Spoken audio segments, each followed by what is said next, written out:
Assalamu alaikum warahmatullahi wabarakatuh. Dear students, this lecture is very important, especially for those students who have listened to all the previous lectures. तो उनके लिए ये lecture number 7 very important है। क्यों? क्योंकि इसमें हम रिविजन करेंगे कि हमने अब तक क्या पढ़ा, हिस्ट्री को कैसे समझा और क्या क्या पढ़ा, ये हम इस वक्त इस लेक्चर में रिवाइज करेंगे। सबसे पहले हमने बात की थी हिस्ट्री क्या है, what is history. History simply study of past. उसके बाद हमने बात की थी कि हिस्ट्री की इम्पोर्टेंस क्या है, तो हमने कहा it teaches us great lessons. फिर उसके बाद हमने बात की थी डिविजन्स ऑफ हिस्ट्री। हिस्ट्री को हम कितने हिस्सों में तकसीम करते हैं, इसके डिविजन्स क्या है। फिर हमने बात की थी इसमें एक है ancient period, second is medieval period and third is modern period. उसके बाद हमने बात की थी सोर्सेज ऑफ हिस्ट्री। जो हिस्ट्री के सोर्सेज हैं वो क्या है, हमने डिवाइड किए थे दो हिस्सों में। तो first one is primary sources और उसके बाद हमने बात की थी सेकेंडरी सोर्सेज। प्राइमरी सोर्स में हमने बात की थी, प्राइमरी सोर्स क्या है, दैट इज आर्कियोलॉजी। और सेकेंडरी क्या है, दैट आर बुक्स। आर्कियोलॉजी के जरिए हम हिस्ट्री को जानते हैं, तो वो प्राइमरी सोर्स है।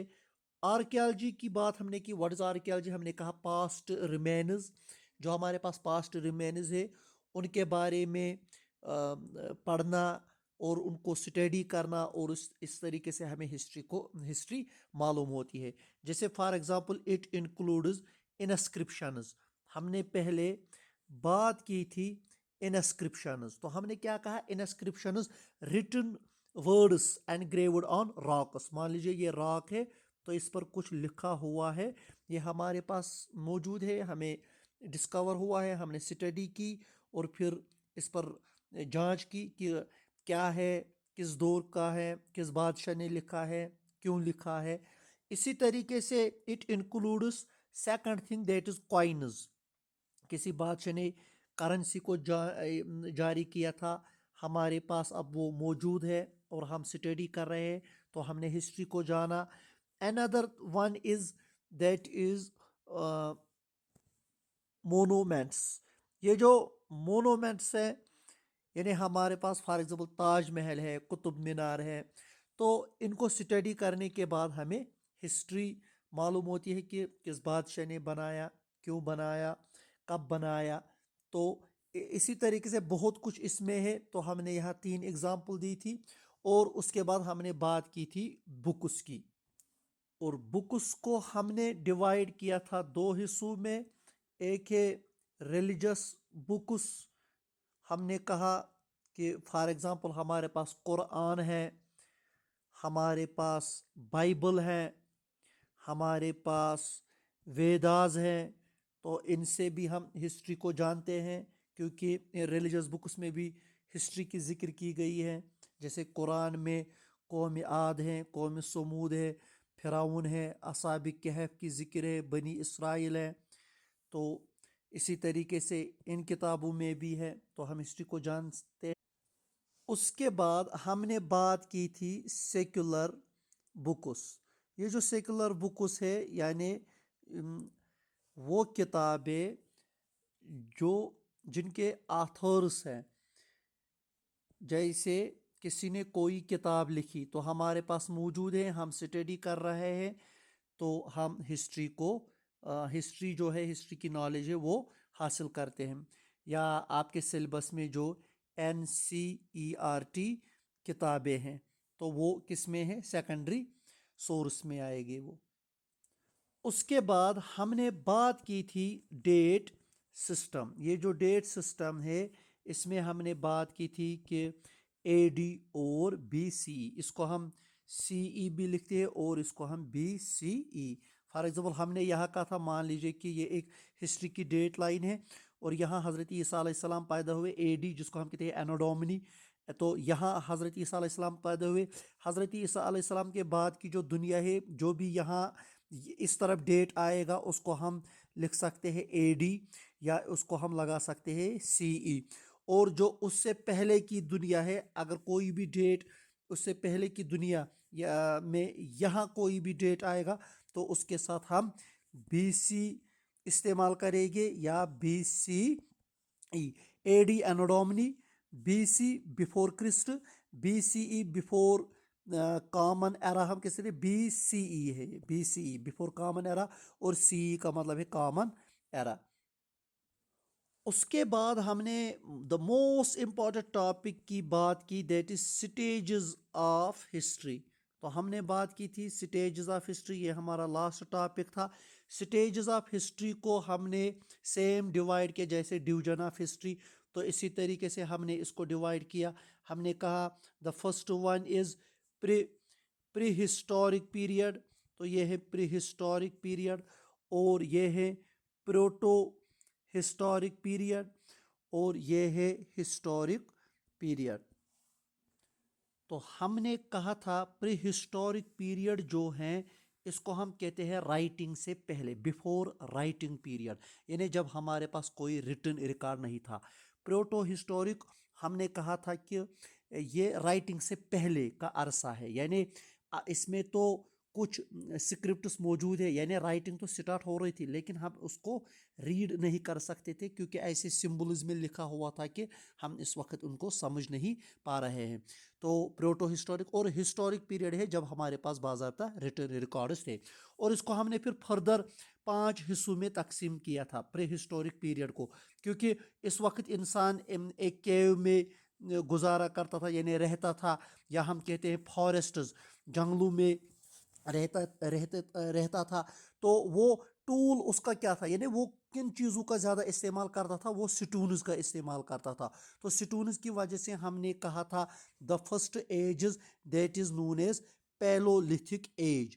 یہ جو پیلولتھک ایج ہے اس کو ہم کیا کہتے ہیں, اولڈ سٹون ایج. تو پیلولتھک کیا ہے, ہم نے کہا it is old stone age, جس کو ہم کہتے ہیں اولڈ سٹون ایج. پھر ہم نے بات کیا تھا کہ اولڈ سٹون ایج کا جب دور ختم ہوا اس کے بعد کیا آیا, میزولتھک ایج. میزولتھک ایج میں تھوڑا جو سٹونز ہے اس میں سٹونز ان شیپڈ تھے, لیکن اس میں کچھ سٹونز جو ہے سٹونز کو شیپ دی گئی ہے, یعنی مزید نکھار لایا گیا ہے, تو اس کو ہم کہتے ہیں middle stone age, middle stone age. اس کے بعد اندر پیریڈ جو ہے یعنی ایج, اندر age that is Neolithic age. یہ جو نیولتھک ایج ہے اس میں سٹونز کو مزید اچھے سے نکھارا گیا, اس لیے ہم اس کو کہتے ہیں نیو سٹون ایج. یہاں تک کیا ہوتا تھا, ایک انسان صرف سٹون کا استعمال کرتا تھا, چاہے وہ اولڈ سٹون ایج میں تھا, پھر وہ میزولتھک ایج میں آیا, پھر وہ نیولتھک ایج میں آیا, لیکن بہرحال ایک سٹون ہی وہ استعمال کرتا تھا, سٹون کے ہی ذریعے وہ زندگی بسر کرتا تھا. لیکن اس کے بعد ایک انقلاب آیا. تو پھر نیولتھک ایج کے بعد جو ایج آئی تھی دیٹ از چالکولتھک ایج, چالکولتھک ایج. یہ جو چالکولتھک ایج ہے اس میں کیا ہوا, سٹون کے ساتھ ساتھ کاپر بھی استعمال کیا گیا, تو یہ ایک ریولوشن تھا. اور جب سٹون کا بھی استعمال ہوا اور کاپر کا بھی استعمال ہوا, لیکن اس کے بعد اور ایک ایج آئی جس کو ہم کہتے ہیں میگالتھک ایج.